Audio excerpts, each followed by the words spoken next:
when I say you and I are to be living out the new you, what specifically does the Bible say that looks like? Well, there are 4 things. 2 Thessalonians 2:10. Now, if you want to look that up sometime, 2 Thessalonians 2:10 describes the people that are not going to go to heaven. It describes the people that follow the Antichrist in the tribulation.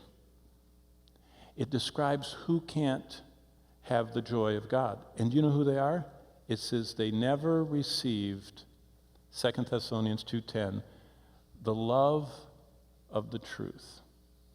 Do you see, salvation makes us truth lovers. More than anything else, we love, long for, seek, and are fed by truth. And we become truth lovers, and we measure life by, we know the truth. We know the truth, Jesus, his word. Thy word is truth. We know truth, and we measure everything else against that. I know truth, that by him all things consist. And if God makes a galaxy that has less stars in it, and it looks like a butterfly halo, then I know that he holds it together somehow, and they just discovered how.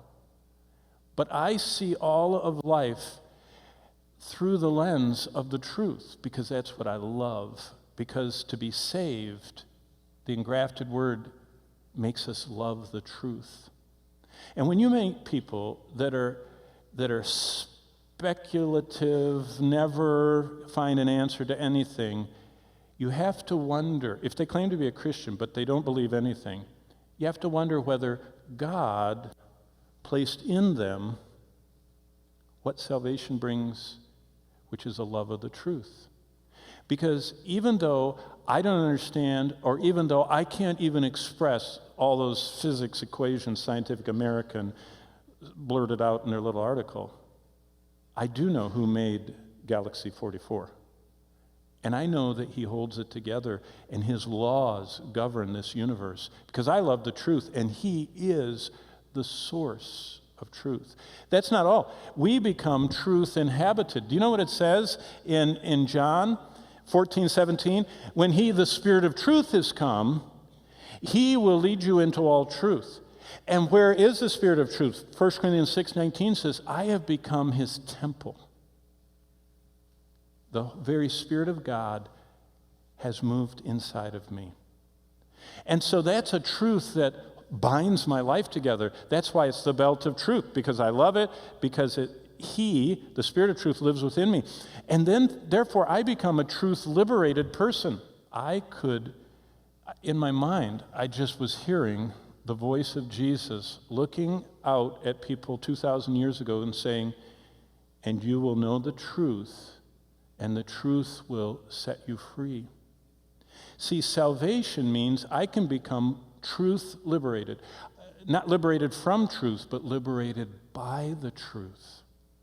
There are a lot of people that are liberated from truth. They don't want anything to do with it.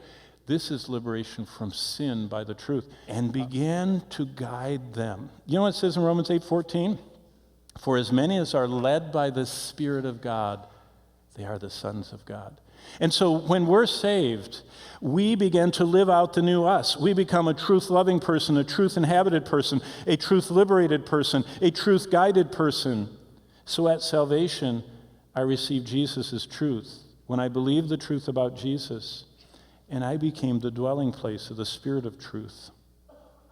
But it's up to me to make the constant choices through acts of obedience to keep my life held together, belted up by truth, to allow Jesus to hold my life together.